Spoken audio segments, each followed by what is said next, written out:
Hello, everyone, and welcome to the Two Comma Coffee Club. And today we are chatting with Q. He is the author of Antiguru, Validation and Rationalization. He is also a podcaster, and his podcast is called The Mind of McCorkle. He also is an author of a couple other books that I'll let him introduce himself. And yeah, so welcome. We're happy to see you and have you here. Thanks. I enjoy being here. I was thoroughly excited about getting the invite. Yeah. Good. Welcome. Thank you. Yeah, I'm excited to have you here. I love your memes on Instagram. Those little tidbits. And sometimes I go, Spencer's not in a good mood today, or he's shooting out those poison arrows. But he's, for a vampire, he's an interesting guy. Yeah. The whole premise behind Spencer sharing things is that he doesn't care. He doesn't care what you think about him. And he's not interested in improving your life. He just wants you to get out of his way. So I let that attitude kind of guide what he says, what he shares. And I got that because I was playing with the state, and I know you ladies have talked about this before, about different states. And to me, a state is just the overall driving force of your life that you are in right now. Mm. And I was playing with the state of plenty with one day, and when I got done, it hit me, start sharing as this character, because you can really not necessarily push the envelope, but you don't have to. You can be this person and you can let it just flow. And so I started podcasting, and I didn't know where I was going to go with that. I just started doing random thoughts that entered my head. And the first one I did clocked in around 2 minutes. And I thought, that's a good time. That's a good amount of time to be talking, because I thought this character won't put a lot of time and effort into explaining himself or giving people a lot of information, because, like I said, he doesn't care. Yeah. And so I try to keep the podcasts to 2 minutes or so for that reason. And then I was talking to 2020, the guy who basically started all this in my head through his trainings. And he said, go on Instagram, and I really could see you doing little quotes as this character. And so I just started doing random quotes. And then I thought, well, this is dumb. Why don't I share these podcasts, some of what I've said in the podcasts?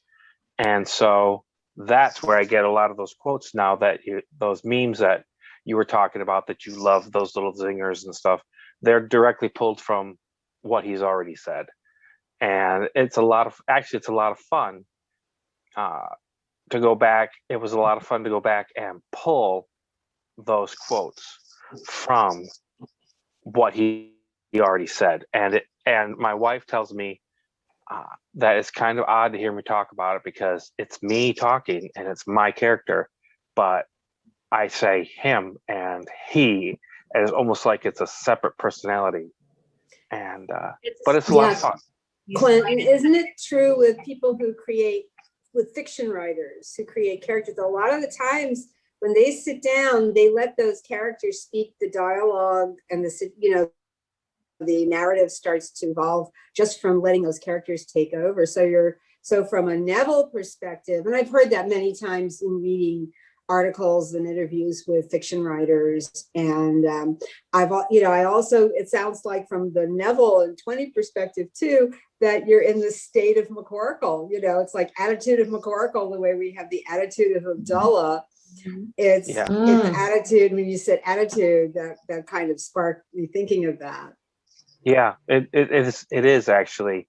I remember years ago, I heard someone talking about an interview that Stephanie Meyer did, the woman who wrote the Twilight series, and she said that they just took over. These characters just took over, and the person who I heard talking about it then went on to do some, commentary saying this isn't right. You need to be your own person.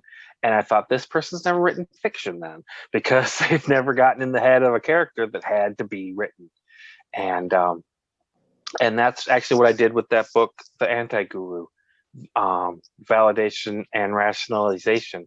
I just sat down and got into 2 states. The first was global best-selling author, and then the other was McCorkle, that attitude of McCorkle, and I just let it flow.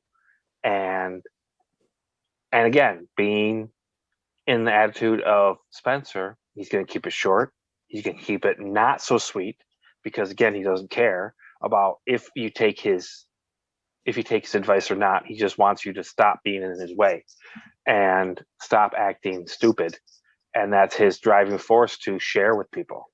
And plus it kind of for the character. And I've added this to my writing, the fiction part of it. He likes to just mess with humans. And I've mentioned that sometimes in the podcast and sometimes now in the writing. But the books that he's written and the podcasts that he does are more about improve your life if you want. So it's different. And the reason why he's calls himself the Antiguru is because whether someone gets into doing teaching or helping other people to self-improve, if they do it just for the money or they do it because they have a burning desire, they usually in the back of their head do want to help people. They really do. And they want to, and they have to teach this. I personally really don't think I have what it takes to be a coach. I don't think that I have what it would be to teach people this, but I have some experience and I have some insights. So writing the books and doing the podcast as Spencer, where he doesn't want to be a coach and he doesn't want to teach, but he wants to tell people if they want this information.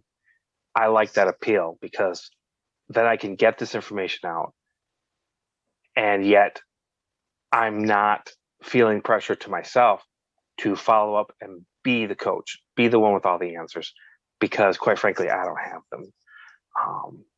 So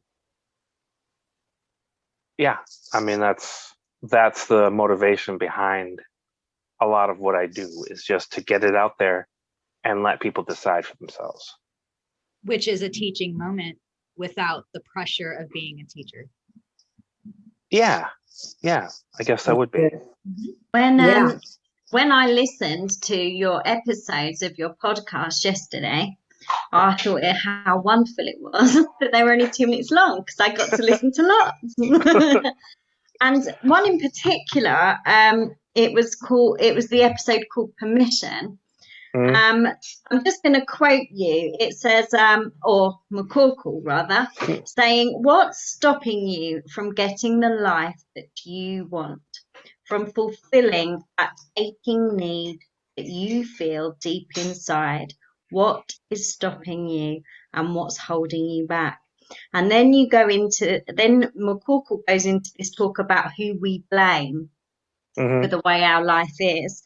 And then it ends with McCorkle saying, the truth is, what is stopping you is you. So my take on your little podcast episodes, and you saying you don't want to be a teacher, I think the mind of McCorkle is actually the teachings of Neville, because you're asking your listeners to explore their lives and their desires and how they can fulfill them and who is to blame. And then it says, you keep yourself tethered to your old life. It is what you know and it's comfortable. So you're kind of toying with ideas of Neville, but you're also opening up the minds of your listeners to go and explore things, right? Yes, exactly. I have found as I did the podcast, I couldn't help but say those kinds of things, because something that 2020 does point out is you can't help when you're living this. You can't help but express it, and so I do find it coming out that way. It's just a little less gentle when I say it the way the McCorkle does. Yes. Like I have participated in the Facebook group and seen the way certain people ask questions to the people that post questions, to draw them to the point where they're like, it's you need to change it. Whereas as McCorkle, I just simply say, look, like in that podcast, you are the only one stopping you. And that's kind of, that's I don't a know. statement, isn't it, in itself? And then it makes people sit back and go, well, hang on a minute, why is it me? Yeah, Right. and by the way, I want to McCorkle, to be so that our audience is clear. He's a vampire, am I correct? He's living dead. Yes, that is correct. Yeah, talk a little about what his thing, because that would help give a context that comes, because with vampires, I'll say real quick, there have been some very clever and interesting settings for vampires. You had the Twilight, well, you originally had Anne Rice and her vampire Lestat, and the vampire stories that went on, and then you had then you had the Twilight ones, and then you've and got then you Vampire Diaries, the Vampire Diaries, the originals, yes, and you had that funny series What We Do in the Shadows, which is about these vampire roommates, which is really, if you know that one, that was by the guy who created the movie about Jojo Rabbit. So it's really wild, and with the asides and the stuff on camera and the the humans that help them, it's really hysterical. So what is the context for your Spencer guy? Well, that was actually one of the books that was mentioned that I'm working on getting published. I took Dream Driven Day this last summer, and really got me to focus on that. I want to be an author, a full-time published author. And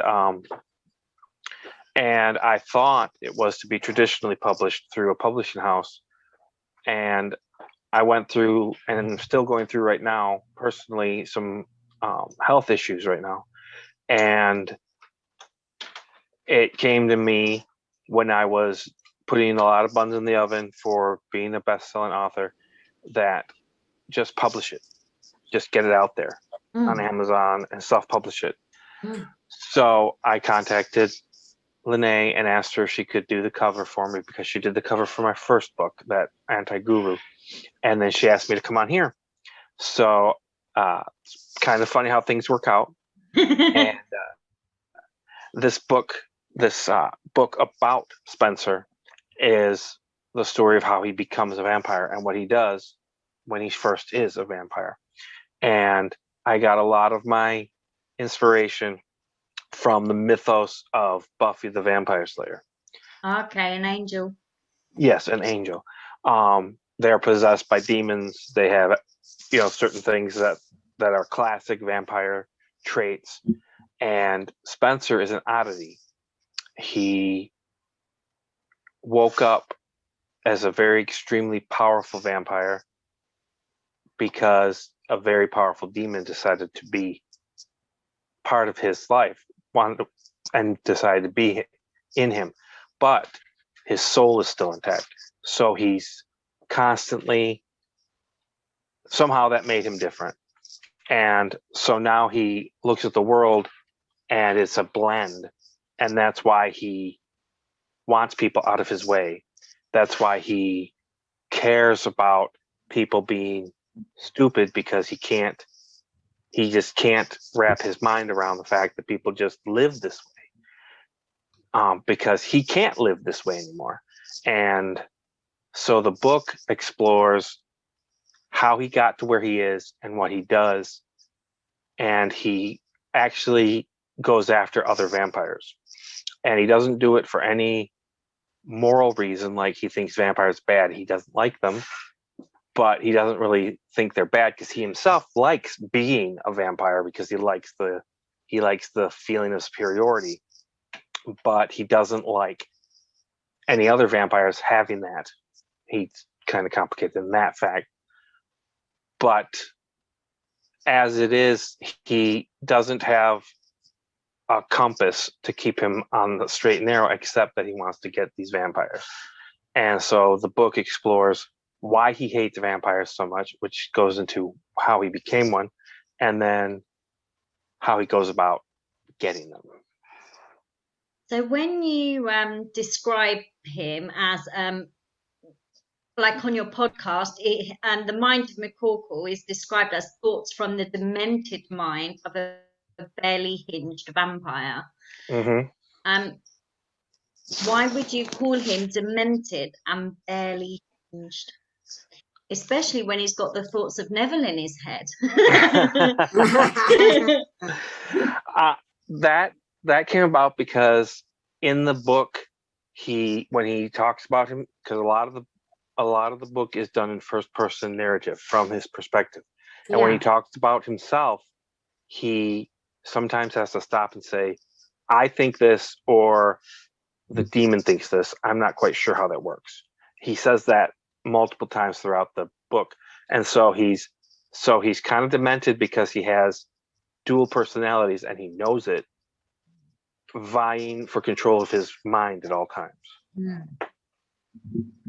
Which I think would drive anybody to be unhinged. So he's barely hinged.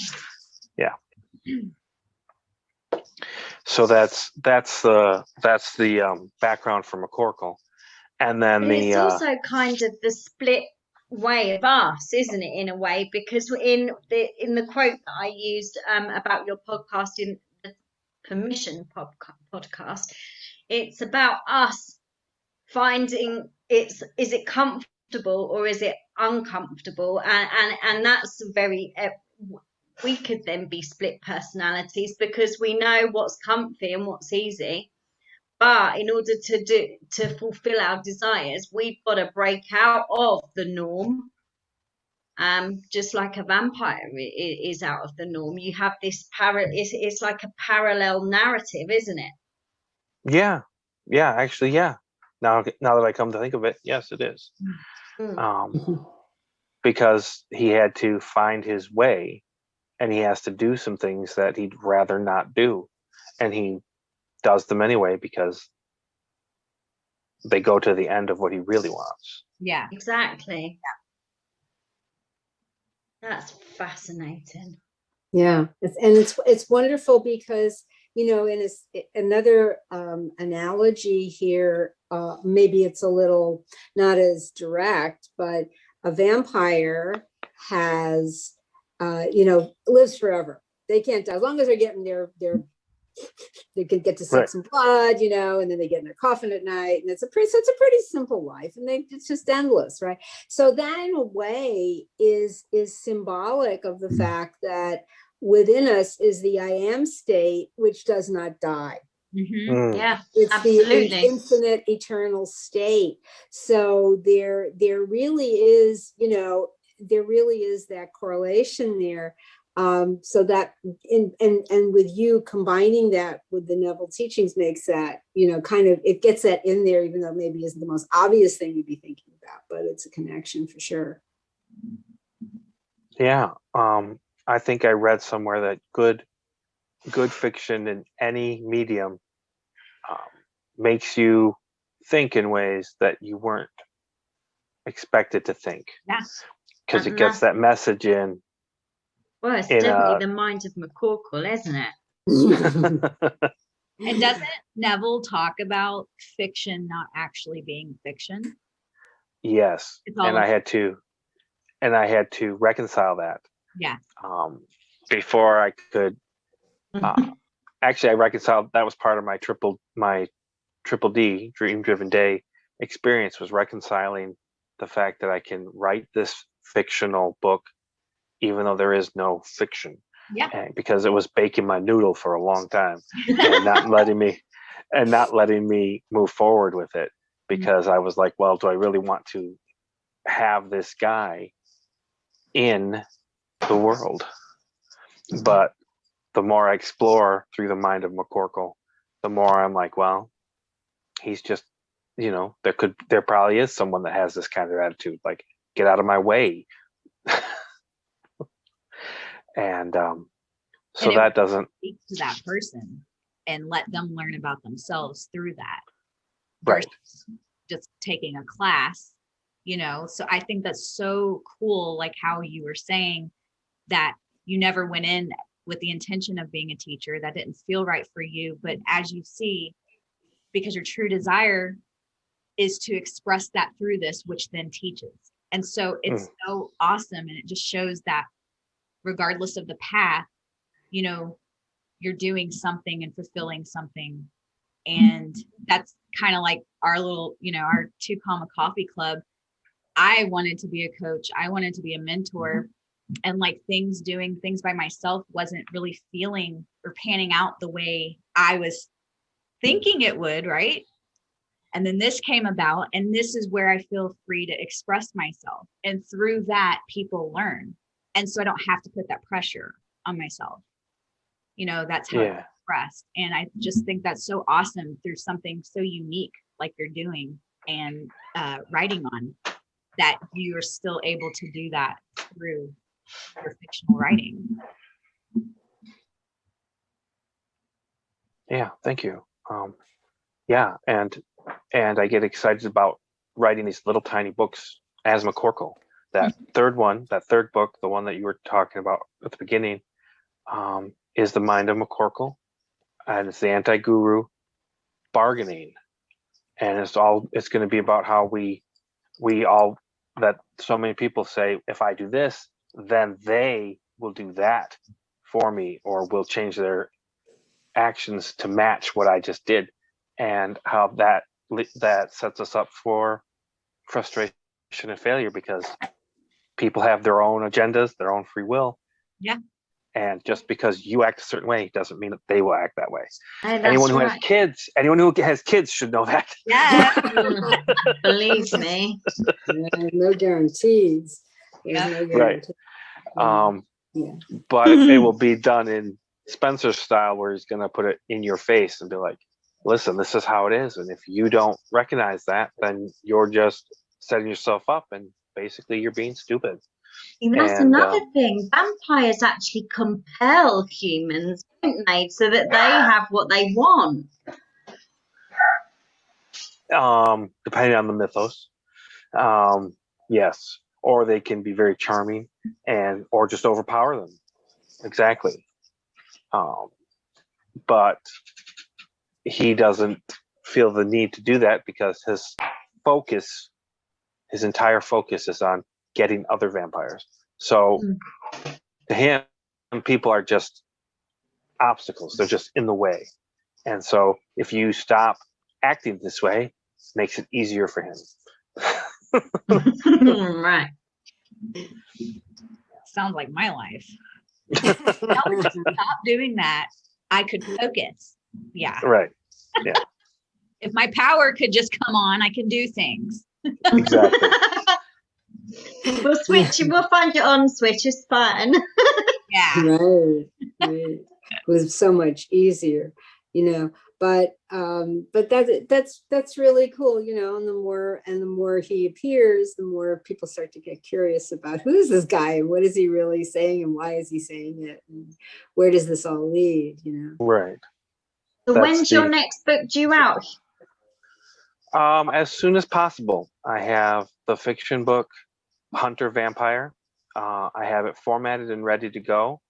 I just am waiting for the weather to be right. Yes. That's, again, if it will just cooperate, I can move forward. Get out of my way, freaking Yeah. Yeah. Yes. Yes. Yeah. So Hunter Vampire, is that a person named Hunter, a vampire named Hunter, or is it something? No, he's just a vampire is hunter. a hunter. Gotcha. It's alluding to how Spencer is just a hunter. It's a hunter. I can't wait to read it. This is going to be great. Yeah. That's It's fantastic. so soon. Is it an adult read? It is. It is. I would not make it young adult or younger. I would not classify it that way. Okay. I would definitely classify it as an adult read. Okay. All right. Well, we are close to our time. Man, I've really enjoyed this conversation. I love the uniqueness that every time we bring somebody on, the way it just goes is just so unexpected and it unfolds like so perfectly. I swear to God, I've learned more about vampires in the last 30 minutes than I ever knew in my life. So this is Yeah, there is not one series that has taught me any more than you did now. So true. And all those hours I've wasted on Netflix. See? There you go.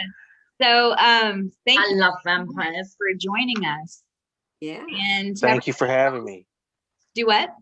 Thank you for having me. Yeah, of course. Just before we finish, Q, would you like to let our audience know where they can find your podcast, and your website would be good. My podcast is through Anchor, so it's on just about every podcast medium there is, and it's Mind of McCorkle, all one word. We'll find it, and I'm on Twitter, Mind of McCorkle. Facebook, I have a page, Mind of McCorkle, and then I have a Wix site that's Mind of McCorkle as well. It's all, if I made it as simple and streamlined as possible, all of it's Mind of McCorkle. Great. And are your books on your website or are they on Amazon? Right now, that's just the one, and it's the Antiguru validation and rationalization. I know it's a mouthful.